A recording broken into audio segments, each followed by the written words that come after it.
So, kamusta po yung Clan War League nyo ngayong July season? So, kami na-promote yung aming clan. Bumalik yung aming clan sa Crystal League 1. So, sa isang part, nakakatuwa kasi lalaki yung rewards. Habang tumataas yung rank, lumalakas din yung mga kalaban. So, yun. So, hopefully, magstay yung mga kaklan ko dito sa aming clan. Para sa susunod na Clan War League, medyo may laban-laban yung aming clan sa magiging ka-matchmaking namin sa Clan War League season. So, anyway, ang pag-uusapan natin ngayon sa video na to is itong Summer Jam event. Sa sobrang dami ng updates na lumabas, tsaka sa sobrang dami ko rin ginagawa, kaya ngayon ko lang napansin na may ganitong classic event pala. So mayroon siyang additional button na lumabas dito sa left bottom ng ating screen. Isa to sa mga highlight event ngayong June season. So ayan, makikita natin 2 days na lang pala itong Gold Bootcamp. So nahati kasi ito sa 4. Merong Gold Bootcamp, Elixir Bootcamp, Dark Elixir Bootcamp, at saka yung tinatawag na Final Bootcamp. So itong Summer Jam event, para lang din siyang Hammer Jam event. Ang pinagkaiba nga lang nila, Summer Jam event, 50% na less na discount sa lahat ng upgrading cost. Itong Summer Jam event naman, nakafocus ito sa pagbibigay ng upgrading time reduction sa lahat ng upgrade. Bukod pa doon, meron na ito tinatawag na times 2 gold production sa mga collector, sa gold mine, at saka sa dark elixir collector. Times 2 din yung kanilang capacity para mag-store ng mga resources. Dito nga lang sa Summer Jam event na hindi kasama ang walls at saka temporary upgrades, kagaya ng pagsusupercharge ng mga buildings at saka yung crafted defense. So check natin kung paano gumagana to. So meron na lang ako halos 2 araw para sulitin itong gold bootcamp, at dahil gold bootcamp ito, may kinabang dito yung mga upgrades natin na nagko-consume ng gold. So yung mga nagko-consume ng gold is itong mga defense. Click lang natin itong mga na-upgrade gamit yung gold. So, sample natin itong X-Bow. So, yung X-Bow ko is level 10. Makikita natin dito sa button dito, sa upgrade button, na meron siyang parang color green na bookmark. So, pag click natin yan, makikita natin yung upgrading time niya sa original days is 7 days and 12 hours. So, ngayon, 4 days and 12 hours na lang. So, makikita mo yung difference. Bakit? Sobrang laki. Halos 50% yung nawala dun sa upgrading time niya. Check natin kung paano natin nakuha tong 4 days and 12 hours. So originally, yung upgrading time nitong X-Bow from level 10 to level 11 is 7 days and 12 hours. So para malaman natin kung ilang hours yung 7 days and 12 hours, gagawin lang natin is co-convert lang natin yung 7 days sa 24 hours. So 7 days times 24, that's 168 hours. Plus 12 hours, that's 180 hours. So 180 hours yung pinaka-total hours from level 10 to level 11 ng X-Bow is 180 hours. Yung 25% nun is 45 hours. Ang gagawin lang natin is ileless lang natin yung 45 hours dun sa 180 hours. 180 minus 45, that's 135 hours or 5 days and 15 hours kung nakadepend lang tayo sa Summer Jam Gold Bootcamp discount. Dapat ang nakalagay lang dito sa window ko is 5 days and 15 hours lang dahil nag-less tayo ng 25%. So bakit umabot siya ng 4 days and 12 hours? So simple lang yung sagot dyan kasi meron akong Gold Pass. Dito sa Gold Pass, meron kasi tayong perks dito na tinatawag na Builder Boost. So para makuha natin yung 20% ng 135 hours, gagawin lang natin is multiply lang natin to 135 times 0.20. Makukuha natin yung 27 hours.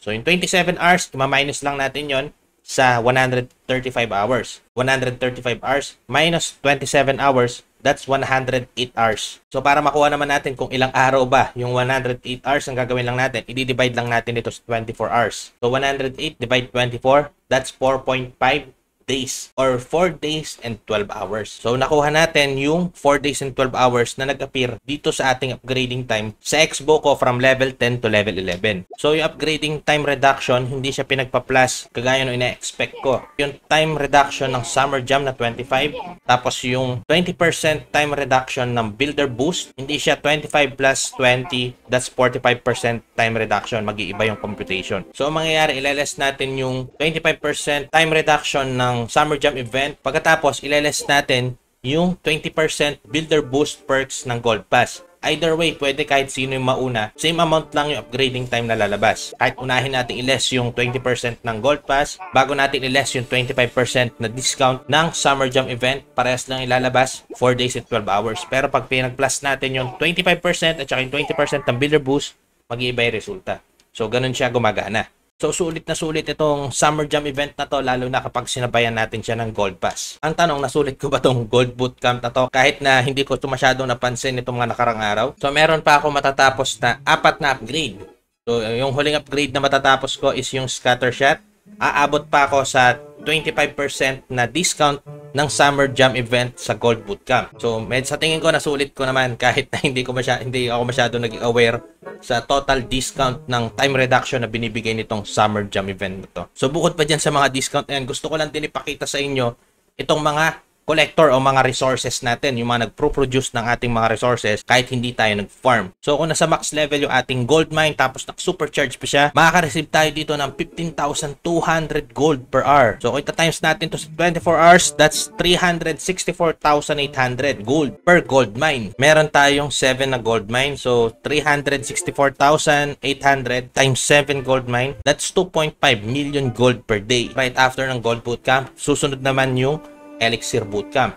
So sa Elixir Bootcamp, ganun din. Meron din tayong time reduction sa mga nagko-consume ng Elixir. Susunod naman dito is yung tinatawag na Dark Bootcamp. Dark Bootcamp naman para naman sa mga Dark Elixir consumption o yung mga nagko-consume ng Dark Elixir. Yung mga buildings, units, heroes, ganun din sa kanya mga sa Dark Elixir Collector. So, ang pinakamaganda right after matapos ng Gold Bootcamp, itong Elixir Bootcamp at saka itong Dark Bootcamp, meron pang tinatawag na Final Bootcamp. Sa Final Bootcamp naman o yung Everything Bootcamp, lahat na ito sabay-sabay na siya. Yung Gold Elixir at saka Dark Elixir Upgrade Timers, meron siyang 25% time reduction. Sa Gold Mine, Elixir Collector at saka Dark Elixir Collector times 2, pati yung kanya mga capacity. Kung titignan mo mabuti itong Summer Jam event, kung iti-take advantage natin to, for sure magiging malaki yung impact nito sa progress ng ating base. Kahit medyo naging busy ka nitong mga nakaraang araw, nakaraang linggo or nakaraang buwan, o isa ka sa mga naglalaro ng Clash of Clans na nahinto dahil nahack yung iyong account or kakagawa mo pala ng bago or na-lost yung iyong account, isa na to sa pinakamagandang way para makahabol-habol ka. 'Di ba? Sa haba ba naman ng duration nitong event na to, halos isang buwan siya. So take advantage itong event na to, lalong-lalo na sa mga naghahabol ng upgrade kagaya ko, 'di ba? So para mas lalo pang bumilis yung progress ng iyong base, kung bago ka pa lang dito sa game at hindi mo pa try mong bumili nitong tinatawag na Gold Pass. So right now sa akin naka-discount yung Gold Pass ng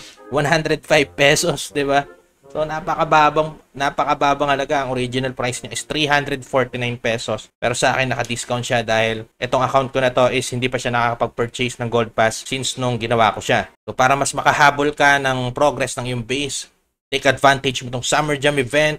Tapos try mo rin mag-purchase nitong Gold Pass. Optional lang naman siya.